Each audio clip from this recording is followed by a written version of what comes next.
Hello दोस्तों, नमस्कार दोस्तों। आप सभी का स्वागत करता हूं मैं आपके अपने YouTube channel are study bond. दोस्तों, प्रैक्टिस सेट बहुत इंपॉर्टेंट होता है। किसी भी सिलेक्शन वाले बच्चे से पूछेंगे, किसी भी सिलेक्शन शिक्षक से पूछेंगे तो आपको यही बताएगा कि अंतिम दिनों में केवल और केवल प्रैक्टिस सेट लगाओ और ज़्यादा से ज़्यादा लगाओ। आपका एग्ज़ाम काफ़ी निकट है, इसलिए आप लोग सीरियस होकर पढ़ाई करें, अच्छे से पढ़ाई करें। हर चीज़ मैं आपको कह चुका हूँ, बार बार बता नहीं सकता। बच्चे हैं नहीं, आप बड़े हो चुके हैं, समझदार हैं, शिक्षक बनने वाले हैं, इसलिए आप लोग इस टाइम सीरियस हो जाओ। बहुत बहुत बहुत ज़्यादा गंभीर हो जाओ पढ़ाई को लेके। तो दोस्तों, बस यही कहूँगा, सेट की शुरुआत करूँगा। दिन रात मैं कर रहा हूँ तो आप लोग कर दो। आपको तो नौकरी लेनी है, घर वालों का सपना पूरा करना है, अपना सपना पूरा करना है ना। तो आप लोग बाकी चीज़ों पे कुछ समय के लिए पर्दा डाल दो, हटा दो, अपनी पढ़ाई पर फोकस करो। ठीक है दोस्तों, तो जो भी चैनल पर नया जुड़ा हो वो चैनल को सब्सक्राइब कर दे। उसे बता दो, शाम को हमारी क्लास होती है पीडीएफ क्वेश्चंस की, और सुबह आपको ये पेपर सेट कराए जाते हैं। ठीक है, प्रैक्टिस सेट पेपर सेट कराए जाते हैं, तो आप लोग इसको भी अच्छे से पढ़ें। इसमें क्वेश्चन बहुत शानदार हैं, सारे प्रीवियस ईयर और आने वाली परीक्षा में आपके लिए क्वेश्चन काफ़ी इंपॉर्टेंट है। तो दोस्तों, देर नहीं करेंगे और पहला क्वेश्चन आपकी स्क्रीन पर ये है ईवीएस पर्यावरण का, कि बच्चे को सामाजिकरण का पहला पाठ कहाँ से प्राप्त होता है। बच्चे को सामाजिकरण का पहला पाठ क्या परिवार से होता है, या विद्यालय से, या फिर सांस्कृतिक केंद्र से, या फिर धार्मिक केंद्र से। तो दोस्तों, बच्चे को जो सामाजिकरण का पहला पाठ है, विद्यालय से तो होगा नहीं, धार्मिक केंद्र से भी नहीं होगा, सांस्कृतिक केंद्र से भी नहीं होगा, लेकिन सबसे पहले तो वो परिवार से ही होगा। सबसे पहले उसे परिवार से मिलेगा ये पाठ। ठीक है, परिवार से होगा। ठीक, अगला क्वेश्चन है, सामाजिक बुराइयां का उदाहरण क्या है। सामाजिक बुराइयां बताएंगे क्या। देखिए, ऐसे क्वेश्चन आएंगे, आप अगर मेंटली मजबूत होंगे, प्रिपेयर होंगे और प्रैक्टिस सेट में आपने ऐसे क्वेश्चंस किए होंगे तो आप लोग वहां भी अच्छे से करोगे, वरना वहां नर्वस हो जाओगे, क्वेश्चंस गलत होने के काफ़ी चांस हो जाएंगे। तो सामाजिक बुराइयों का उदाहरण बाल विवाह है क्या, बाल श्रम है क्या, दहेज है क्या। तो देखे जाए तो कहीं ना कहीं ये तीनों जो हैं सामाजिक बुराइयां हैं, इसलिए ये सभी जो है इस प्रश्न का उत्तर हो जाएगा। ये सभी है इस प्रश्न का उत्तर। ठीक है, अगला क्वेश्चन दोस्तों है, बच्चों में सामाजिक भावना का विकास करने के लिए निम्न में से कौन सा प्रयास सर्वोत्तम है। पहले ध्यान से सुनो, चारों आपको लग सकते हैं सही है, लेकिन सर्वोत्तम पूछा है तो इनमें से सबसे जो सटीक ऑप्शन होगा वो पढ़ेंगे।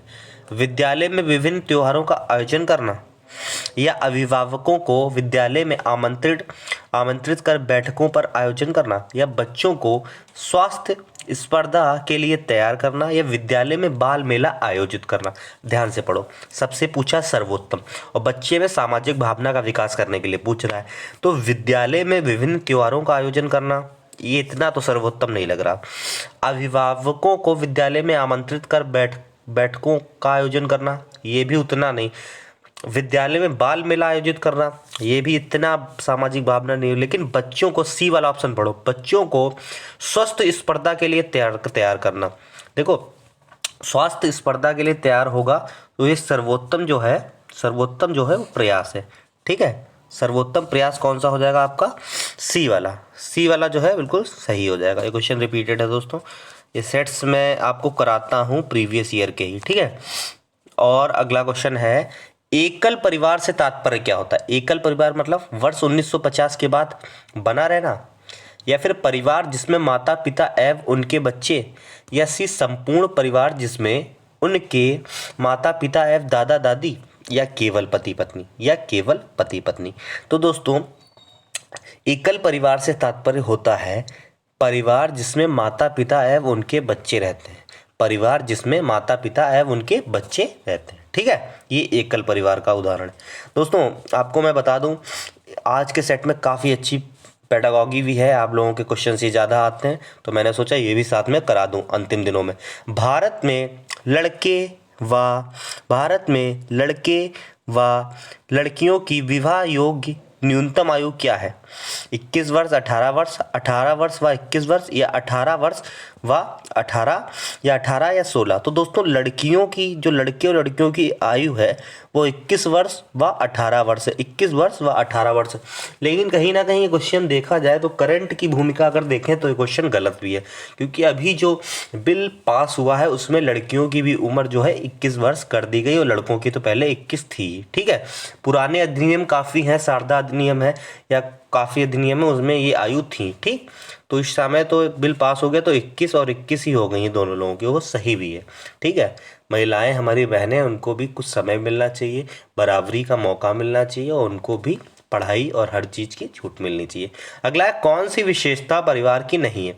कम से कम 2 भिन्न लिंग वाले वयस्क साथ रहते हो, या प्रत्येक सदस्य की आय भिन्न जमा की जाती हो, या वे समान आवास, भोजन और समान सामाजिक क्रियाओं का उपयोग करते हो, या सुरक्षा एवं बच्चों का साझा उत्तरदायित्व।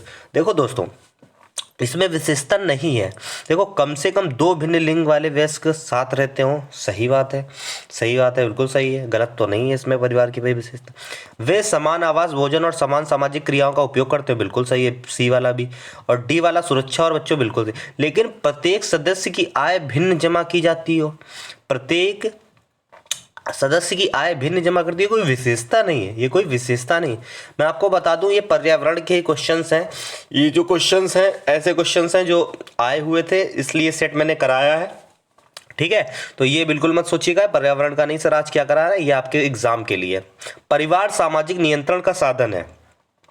परिवार सामाजिक नियंत्रण का साधक है, औपचारिक है, अनौपचारिक है, सापेक्ष है, या फिर आगे देखते हैं, या फिर ये आगे बढ़ते। दोस्तों, इसका मैं सही जवाब बता दूं आपको, वैसे 7वें वाले का आपका जो होगा ये अनौपचारिक होगा। परिवार सामाजिक नियंत्रण का साधन है, ये अनौपचारिक है, ठीक ठीक। यहाँ तक क्लियर, यहाँ तक क्लियर। कितने क्वेश्चन आपके करा दिए मैंने? 7 क्वेश्चन। बहुत आराम से, बहुत अच्छे से, शानदार तरीके से, प्यार से आप लोग समझ चुके हैं, ठीक है। अब बढ़ेंगे आगे के क्वेश्चन। अब करेंगे 8वें क्वेश्चन से। 8वां क्वेश्चन है दोस्तों, परिवार का अनिवार्य कार्य क्या? आज जितना भी पारिवारिक से क्वेश्चन आता है आपके पर्यावरण में, जीके में, मैंने सारे कंप्लीट करा दूंगा, क्योंकि देखो अलग से अब नहीं कराना मुमकिन नहीं है, हर चीज़ को हर किसी को देखना है मुझको, ठीक है। आप हो, भाई बहन एसएससी जीडी वाले, सबको हमें देखना है, ठीक है। तो आप, मैं जानता हूँ आप इतना समझ सकते हो, आप लोग ज़्यादा समझदार हो, तो आप लोग इतना थोड़ा सा कंप्रोमाइज़ करेंगे। तो परिवार का अनिवार्य कार्य क्या है? प्रजनन है क्या? गाना बजाना है क्या? सेवा करना है क्या? या कर्तव्य करना है? तो दोस्तों देखा जाए तो प्रजनन है। परिवार का अनिवार्य कार्य भैया प्रजनन है, ठीक, प्रजनन। अगला, पारिवारिक विघटन का मुख्य कारण क्या है? औद्योगिकरण है क्या? बच्चे होना, धार्मिक, या एक साथ रहना, या एक साथ रहना? दोस्तों, पारिवारिक विघटन का मुख्य कारण है औद्योगिकरण, औद्योगिकरण, ठीक। आगे बढ़ेंगे। संयुक्त परिवार में एक साथ रहते हैं एक पीढ़ी के सदस्य, 2 पीढ़ी के सदस्य, कई पीढ़ी के सदस्य, 4 पीढ़ियों के सदस्य। तो दोस्तों, जो संयुक्त परिवार है उसमें दोस्तों कई पीढ़ियों के सदस्य जो होते हैं वो रहते हैं, कई पीढ़ियों के सदस्य, यानी कि सी वाला बिल्कुल सही है। अगला, एक भी क्वेश्चन नहीं छूटेगा, परिवार से आते हैं 4-5 क्वेश्चन आते हैं, इसी क्लास से आ जाएंगे, बहुत इंपॉर्टेंट क्वेश्चन है। एकाकी परिवार का आधार क्या होता है? छोटा, बड़ा, निश्चित या अनिश्चित? देखो, एकाकी परिवार में जो होता है वो छोटा ही आधार होता है, उसका छोटा आधार होता है। अगला, विवाह के बाद पति के पत्नी के घर रहने वाले परिवार को क्या कहते हैं? बताओ क्या कहते हैं? क्या कहते हैं? क्या पितृस्थानीय परिवार बोलते हैं, या फिर मातृस्थानीय परिवार, संयुक्त परिवार, या कि देखिए आप शिक्षक बनने जा रहे हो, क्वेश्चंस आपको आने चाहिए। देखो, विवाह के बाद पति के पत्नी के घर रहने पर उसको मातृ, क्योंकि क्या बोला जाता है, आप लोग बच्चे हो जैसे ननिहाल जाते हो तो क्या बोला जाता है? क्या बोला जाता है? मम्मी के यहाँ गए, मम्मी के यहाँ गए, क्यों? क्योंकि मातृस्थानीय परिवार वो बोला जाता है, ठीक है। इसीलिए तो उसे मायका बोलते हैं। क्या बोलते हैं? मायका। बना तो माँ से ही है ना, माँ का घर मायका। अगला, परिवार का वंश पिता के नाम से चलने वाले परिवार को क्या कहते हैं? परिवार का वंश पिता के नाम से क्या कहते हैं? पितृवंशी या पुत्रवंशी, या मातृ या पुत्री? तो दोस्तों देखा जाए तो आप लोग सिंपल जवाब है, पितृवंशी परिवार हो जाएगा, पितृवंशी परिवार हो जाएगा। आगे बढ़ेंगे।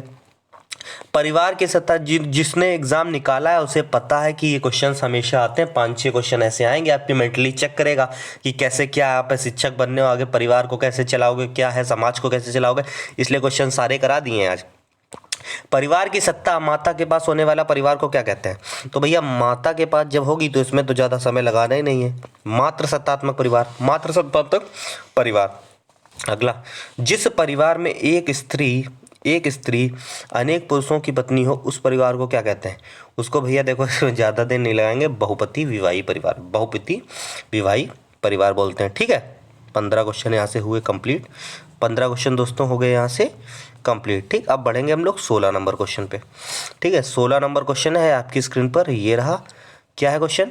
क्वेश्चन है पति पत्नी एवं अविवाहित बच्चों वाले परिवार को क्या कहते हैं? संयुक्त परिवार होता है, मूल परिवार, विघटित या फिर संगठित। दोस्तों जिसने चैनल नहीं सब्सक्राइब किया हो चैनल सब्सक्राइब कर ले, एक कमेंट जरूर करेंगे क्लास कैसी लगी।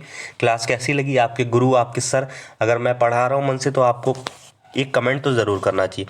तो पति पत्नी है अविवाहित बच्चे वाले परिवार को दोस्तों कहते हैं, इनको कहते हैं मूल परिवार होता है। ये मूल परिवार जरूर है, समझो, ये मूल परिवार है आपका। ठीक, परिवार एक गृहस्थ समूह है। इसके लेखक कौन है? बहुत फेमस क्वेश्चन, रिपीटेड है, 10 बार रिपीटेड। परिवार एक गृहस्थ समूह है, इसके जो राइटर हैं ये लूसी मेयर हैं। लूसी मेयर द्वारा क्या लिखी गई है? परिवार एक गृहस्थ समूह है। अगला, संगठन और आकार के आधार पर विवाह के कितने प्रकार हैं? देखो, संगठन और आकार के आधार पर पूछेगा तो हमेशा आप लोग को 3, 2, 5 ऐसे ऑप्शन देगा, लेकिन आपका सही जवाब होगा 2। क्या होगा? 2। ठीक, आगे, परिवार व्यक्तित्व का उद्गम स्थल है, यह कथन किसका है? कथन बहुत इंपॉर्टेंट है, ये भी क्वेश्चन रिपीट है 2-4 बार। देखो, ये रूसेक का कथन जो है, जो पूछता जरूर है, रूसेक का कथन हमेशा बहुत इंपॉर्टेंट है। ठीक है, रूसेक ने कहा था कि परिवार व्यक्तित्व का उद्गम स्थल है। ठीक, आगे, समाज की सबसे महत्वपूर्ण संस्था क्या है? परिवार है, बच्चे हैं, गांव है, राजा है। बताओ क्या है? तो परिवार के बारे में टॉपिक है तो परिवार ही है, परिवार ही है, परिवार बिल्कुल इंपॉर्टेंट। किस दृष्टिकोण से संयुक्त परिवार एक निष्क्रिय संस्था है? व्यापार, जागरूकता, कार्यकुशलता या इनमें से कोई नहीं। दोस्तों दृष्टिकोण अगर पूछेगा आप लोगों से तो आप लोग समझ सकते हो, दृष्टिकोण से संयुक्त परिवार का एक निष्क्रिय संस्था है कार्यकुशलता। आगे बढ़ेंगे, संयुक्त परिवार में किसका समुचित विकास नहीं हो पाता? स्त्री का, बच्चे का, व्यक्तित्व का या उपयुक्त सभी। तो दोस्तों देखा जाए तो समुचित विकास नहीं हो पाता परिवार। ठीक है, तो इसमें आपका जो है उपयुक्त सभी होंगे, स्त्री, बच्चे, व्यक्तित्व सबकी है। ठीक है, आगे 23वें नंबर पे चलेंगे कि आधुनिक युग में किसका तेजी से विघटन हो रहा है? आधुनिक युग में किसका तेजी से विघटन हो रहा है? संयुक्त परिवार, तो दोस्तों एकल परिवार। दोस्तों आप लोग समझ सकते हो इस टाइम सबसे ज़्यादा जॉइंट फैमिली टूट रही है, संयुक्त परिवार कोई किसी के साथ नहीं रहना चाहता। ठीक है, ये टूट रही, तो ए वाला है बिल्कुल सही है। देखो 23 क्वेश्चन यहाँ से मैंने करा दिए, 23 क्वेश्चन धमाकेदार करा दिए। बढ़िया क्लास लग रही हो तो एक लाइक कर दो, एक कमेंट कर दो अपने सर के लिए, इतना नहीं कर सकते हो क्या? बताओ, 23 क्वेश्चन हो गए। 24वां क्वेश्चन, भारत में किसकी लोकप्रियता बढ़ती जा रही? संयुक्त परिवार की, समाज की या एकल परिवार? तो दोस्तों मैंने आपको बताया आप हर आदमी अपना अलग, 4 भाई हैं तो परिवार में बंटवारा होता है, अलग अलग सब रहने लगते हैं। ठीक है, यही आजकल हो रहा है। कौन एक जैविकी प्राणी है? मनुष्य, परिवार, संस्था या नगर? मनुष्य, परिवार, संस्था या नगर? बताएंगे क्या है? तो मनुष्य ही है इसका सही जवाब का, मनुष्य जो है वो जैविकी प्राणी।